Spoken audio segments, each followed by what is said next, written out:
Fala, investidores anarquistas, tudo bem com vocês?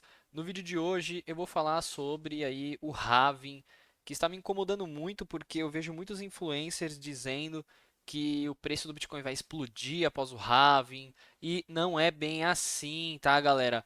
Temos outros indicadores que comprovam matematicamente que o halving ele não tem tanta influência assim no mercado de curto prazo e médio prazo, né? Então fiquem até o final aí, porque é muito interessante, vale a pena vocês verem e também um conhecimento diferenciado e, galera, alinhado com a verdade, né? Porque muitos influencers querem apenas ganhar dinheiro e views e eles vão falar tudo que seja possível nas lives, né?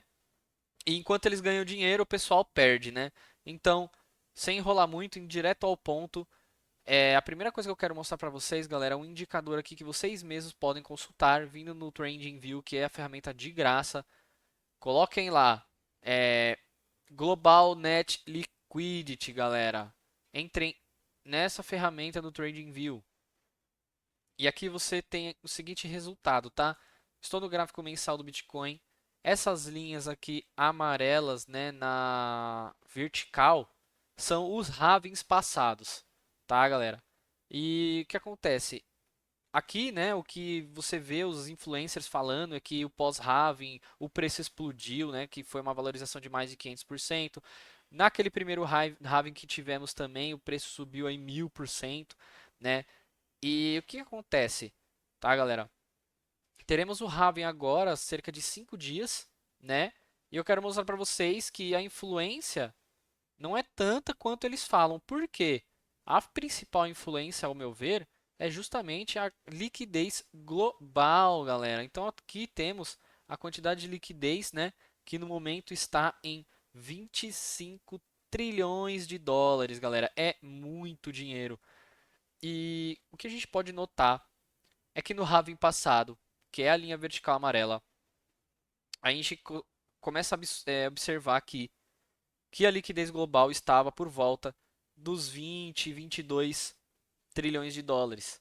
E coincidiu com o halving. Conforme a gente analisa o gráfico, a gente consegue perceber que a liquidez global ela foi aumentando, chegando a um ponto de 30 trilhões de dólares. Ou seja, saiu por volta aí de 20 trilhões para 30, um aumento de 10 trilhões a mais no mercado. A liquidez global, galera, ela não conta imóveis, esse tipo de coisas, patrimônios, carros, esse tipo de coisa. Na verdade, é um agregado monetário M1 e M2. Se vocês quiserem, eu faço um vídeo depois, mas resumindo, conta com o dinheiro líquido no mercado, as transferências e ali os saldos em conta corrente. Então, assim, é literalmente o dinheiro que está circulando no mercado de forma líquida, tá? Não conta prédios, esse tipo de coisa.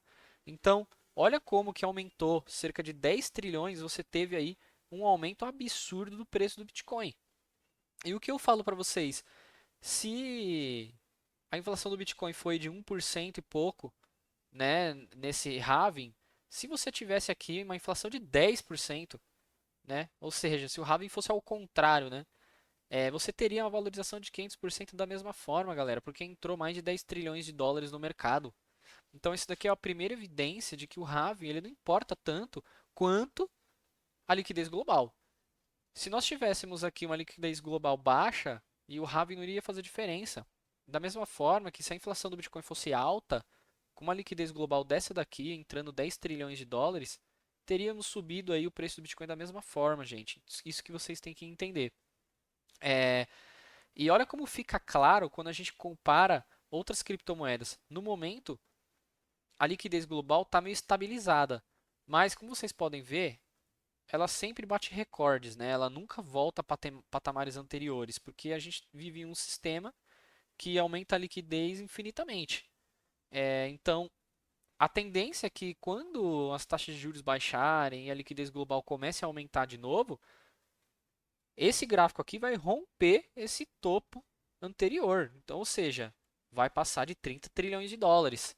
E aí que teremos aí as grandes valorizações nas altcoins. O Bitcoin ele está conseguindo se valorizar mesmo com a liquidez estabilizada. Então, demonstra aí que o Bitcoin, por conta de todos esses ETFs, esse tipo de coisa, deu uma renomada, deu um pump aí no mercado, né?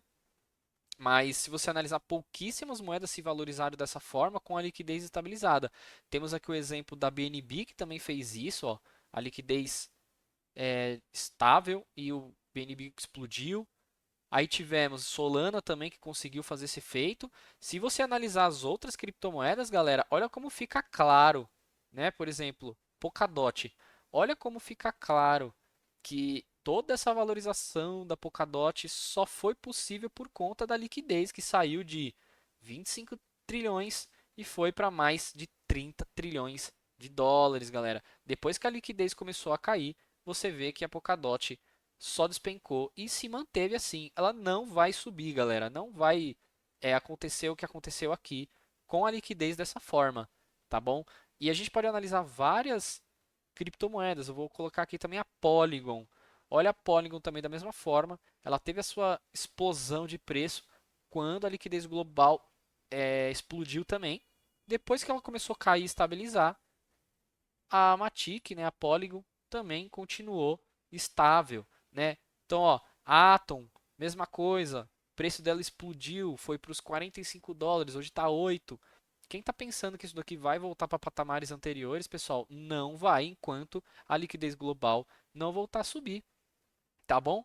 E assim, para mim é muito claro, você não precisa ser um especialista para entender isso, né? Agora, por exemplo, o Ethereum também teve, né? Eu esqueci de falar do Ethereum, ele também conseguiu se valorizar, não tanto quanto o Bitcoin, mas ele se valorizou, mesmo com a liquidez estável, tá, galera? E aí, o que que vocês têm que ver, né, pessoal? Quando que essa liquidez global vai começar a subir? Quando as taxas de juros baixarem, tá, galera? Então, aqui, vamos para um outro gráfico específico do canal, né? Temos aqui uma correlação de preço do Bitcoin, que é a linha preta. Temos aqui as colunas do fundo, né, que são as taxas de juros, né, o histórico das taxas de juros. E o que a gente pode ver, galera, é que quando as taxas de juros elas começam a subir, o preço do Bitcoin começa a cair. Então, olha como é muito correlacionado, né, o preço do Bitcoin.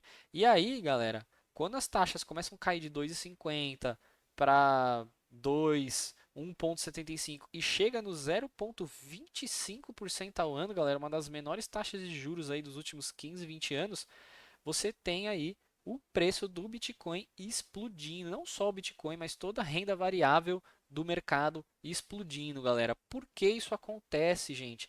Porque essa taxa de juros é muito baixa. Pensa da seguinte forma: o Michael Saylor, o que ele fez? Ele fez um empréstimo de 1 bilhão de dólares e ele pagou uma taxa de juros de menos de 1%, galera. Então é muito fácil tomar dinheiro do mercado e sair investindo por aí. Por isso que tudo em renda variável explode. E aí o que nós temos aqui?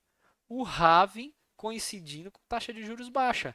E aí os influencers ficam falando que o halving foi que causou a valorização do preço, né, gente? Então, assim, não faz nenhum sentido. O que causou a valorização do preço foi as taxas de juros baixas que aumentaram a liquidez global em mais de 10 trilhões de dólares.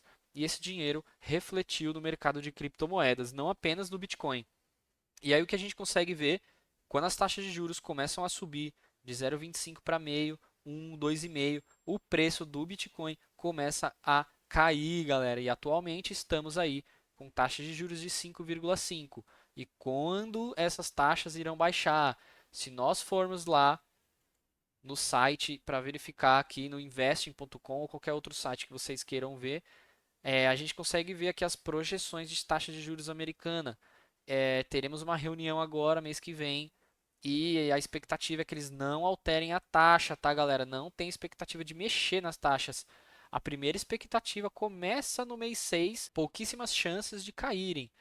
A primeira expectativa de queda está para o mês de agosto, setembro, que começa a cair as taxas de juros e ela vai cair aos poucos, tá, galera? Ou seja, até o final do ano, teremos aí umas taxas de juros um pouco mais altas. Isso vai causar uma estabilidade no mercado cripto, né? Teremos ali poucas variações. Claro que tudo pode acontecer, galera. O preço do Bitcoin ou algumas outras moedas aí malucas, o Elon Musk falando de meme coin, ela pode explodir 500%? Pode acontecer, galera. Não é uma regra o que eu estou dizendo. Mas a gente está seguindo o quê?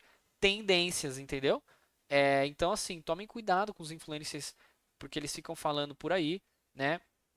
E é só um conceito que vocês têm que entender de macroeconomia, que é muito importante e que, na minha opinião, ela influencia no mercado muito mais do que o halving, como eu mostrei para vocês. Então, galera, quem gostou aí, curte, comenta, compartilhe, deixem as dúvidas de vocês, as sugestões. Fiquem com Deus, um abraço.